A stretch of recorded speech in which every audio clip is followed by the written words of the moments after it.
All right, on this Honda Accord, the dealer says they need a compressor. I haven't got that far yet.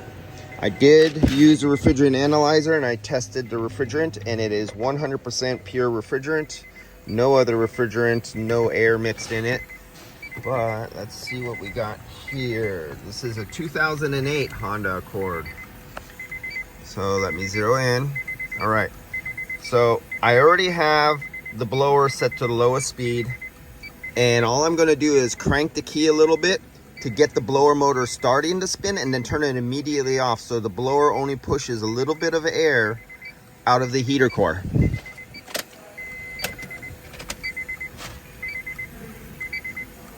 There we go. We got winner winner chicken dinner. So we're picking up a little bit of refrigerant there on coming out the dash. So most likely they have a little bit of a leak coming out of the dash. And there I go, I just hit it again and you see it going back up. 100% sure there's a small refrigerant leak under the dash. Okay, Honda didn't say nothing about that. So even if you did put on a compressor, you allow the refrigerant to go low again, you might need another compressor if there is a bad compressor in the first place. So let's see it.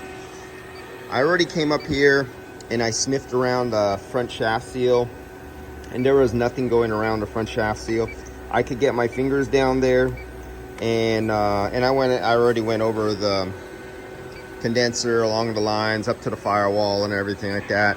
There's no refrigerant being sucked in from a big leak out here, coming through the fresh air and then going out the vents, giving me false readings.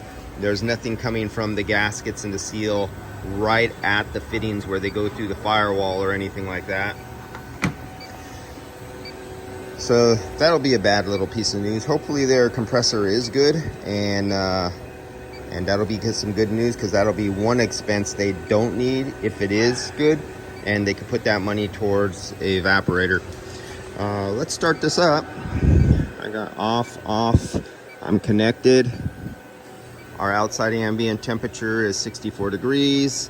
Our pressure in the refrigerant in the system is 65 psi, 66. So let's crank this on, start her up, and let's see if the compressor engages, because the Honda dealership says they need a compressor. So let's crank her up, put on the air conditioning. Let's go down, give me my bits of display.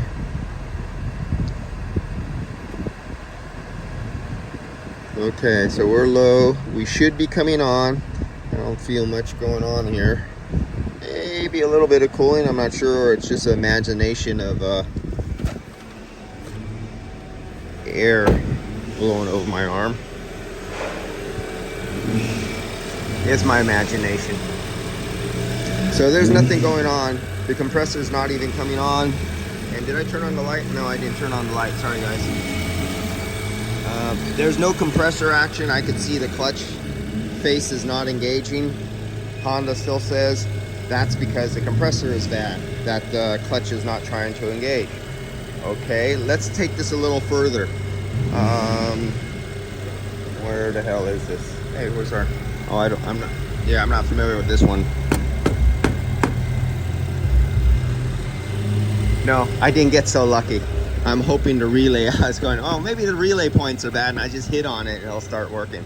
So I'm gonna investigate a little deeper in that, pop it off. I'll see if I could find a fuse or the relay to bypass and jump, and see if I could get power to the compressor. I'll inspect a little better at the wires down here. And I'm trying to wonder, how can the Honda dealership say the compressor is bad if they can't even get it to kick on or even attempt to kick on? And it has the evaporator leak. So there's more to the story. There'll be a video too, and let's see what happens.